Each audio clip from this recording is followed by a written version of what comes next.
achieved something that would be seen throughout the world, they've achieved that, and more, by the game being postponed. But for the police to say it's not safe for this game to take place, it would suggest that something else has happened that we don't know about. Roy, what's your take on it?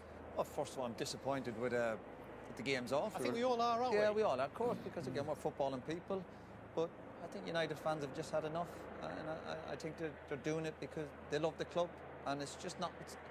Again, it's not just what's happened the last few weeks with this Super League. I think it's been building for a number of years now, and that frustration, and they've come to the end. They thought, listen, enough's enough. And the statement today is. It is a huge statement for the game to be called off. If Man United are winning the league this year, semi-finals of Champions League, would this still have happened? Graham, it's more than that. It really is. I accept, but is it all to do with the Super League, or is it because we're Man United? There's been a build-up. We've spoken about it for the last few hours. There's been a build-up for the last few years. Disappointment, communication, stuck on the background, tickets, whatever it might be. The leadership of the club has not been good enough. When they look at the owners and they feel it's just all about making money. And again, we've made the point, repeating ourselves.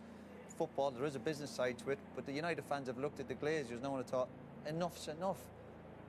It's enough for them, and we've seen it today. And I believe the United fans, they're doing this because they love the club, ultimately. OK, people mightn't agree with it, but sometimes you have to put a marker down for people to take notice, and this will go all over the world now, and people have to sit up and take note. Hopefully the owners of Man United will say, listen, these fans are deadly serious. And there's more to come. This is just the start of it from United fans, I guarantee you. So how do you move forward now, Roy, as a club, as a fan base? Because what's happened today has happened. How do you take it forward to the next step? From the supporters, well, what happens in the next home game? Are they going to do the same? You know, OK, they can secure the stadium, but again, the issue today is we don't know what's going to happen around the hotel. Apparently, I've been hearing cars have been turned over and there's all sorts going on. So I think the United fans, this is the start of it, and I think their plan, no doubt, is for the United owners to give in and sell the club. Let's bring Gary Neville back in. You wanted to pick up on what Roy was saying. Yeah, I mean, look, I think that the message for me out of today is that it's extremely powerful. You know, I'm listening to Roy in particular there speak, and Graham. You know, Graham went and put a flag in the middle of a pitch in Turkey. He was a man who stood up for when he thought something was right. He spoke up for things.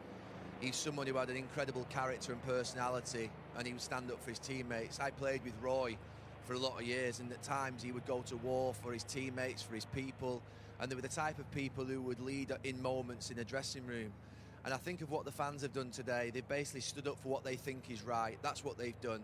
They've been strong enough to stand up for what they think is right. Now, obviously, the fact that we're talking about potentially disturbances and stuff, that's not what we want to hear. But the reason that those thousands and thousands of fans today, families, children who were outside on that forecourt amongst them, have come is because they've had enough. They've had enough. And yes, we can make the story, the media, the establishment can make this story today if they want about the disturbances, and yeah, I agree that needs to be covered because it needs to be balanced. But the story here today is that Manchester United fans have spoken. They've had enough, and what they witnessed 2 weeks ago has ignited them. It's lit the spark. It was always simmering. It was always simmering. It was always there, but it's brought them back to life. And I think it'll be very difficult in the next few months. I mean, the season's going to end. Do I think that they'll, you know, they didn't, for instance, stop the game against Roma here on Thursday night.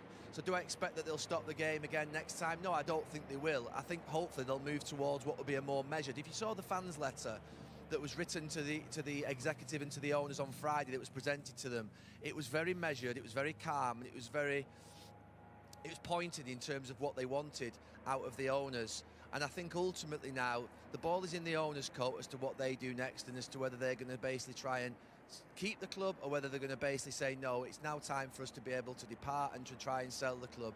But the fans have spoken today and they've been powerful. And like I say, there's two men up there who led Liverpool, who led Manchester United for many years and stood up for what was right.